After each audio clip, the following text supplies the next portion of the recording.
यदुआ जी, यहाँ किस तरह से आप लोग का आंदोलन चल रहा है और क्या डिमांड से आप लोग? ये हम लोगों का आंदोलन चल रहा है 2 दिसंबर से। हम लोगों की मुख्य मांग है कि जो 3 कृषि बिल केंद्र सरकार ने पास किए हैं उनको वापस ले लिया जाए, क्योंकि वो हम लोगों के मतलब के नहीं हैं, हम लोगों के हित के नहीं हैं।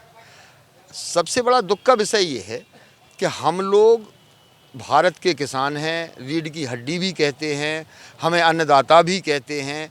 सब कुछ कहने के बाद आज जो राज्य सरकार और केंद्र सरकार ने हम लोगों को जो दाग लगाए हैं, किसी ने कहा हम खालिस्तानी हैं, किसी ने कहा हमें पाकिस्तान से मदद मिल रही है, किसी ने कहा फलां, किसी ने कहा देशद्रोही, किसी ने गद्दार। कम से कम ये तो ना करो। इस भीषण कोरोना काल में हम लोग ही काम आए। दूध से लेके फूल तक और दाल से लेके आटा तक सब हम ही लोग पैदा करते हैं।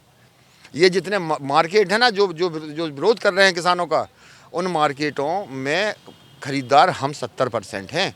हमारे पास पैसा नहीं रहेगा तो ना मार्केट चलेंगे, ना मठ मंदिर चलेंगे और ना ये सरकारें चलेंगी। क्या डिमांड्स हैं हम लोगों की यहाँ जो लोकल वाली है, देखिए वो तो 3 कृषि बिल तो वापस होना ही चाहिए। लोकल की डिमांड है कि हम लोगों के यहाँ ये कानून ही है, जो दूसरा जहरीला कानून है, ये जो हमारी बीमा होता है कृषि का, कृषि बीमा होता है, उसका प्रीमियम हमसे लिया जाता है और फसल नुकसान होने के बाद हम लोगों को वही पैसा नहीं दिया जाता। जो 55,000 किसान पिछले वर्ष जो हमारी देवी आपदा हुई थी, 55,000 किसान जो रह गए थे, उन लोगों को 55,000 लोगों को बीमा मिले।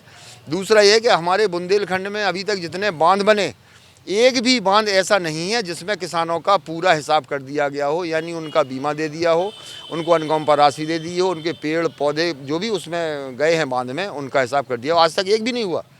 यहाँ तक कि अंग्रेज बना के गए थे पहुँच डैम को, 116 वर्ष हो गए हैं, उसमें हमारी भूमधरी है, हमारा पैसा नहीं मिला अभी। 42 वर्ष हो गए हैं राजघाट को बने, 16 गांव अभी तक घूम रहे हैं उसके लिए, बीमा के लिए, वो नहीं मिला है उन लोगों को। तो क्या है ये? हम अपना पैसा मांग रहे हैं, हमारा ही हक हमें दे दो, हमें किसी की आवश्यकता नहीं है। हम नहीं रोड पे घूमेंगे, हमें कोई अच्छा थोड़ी लगता है।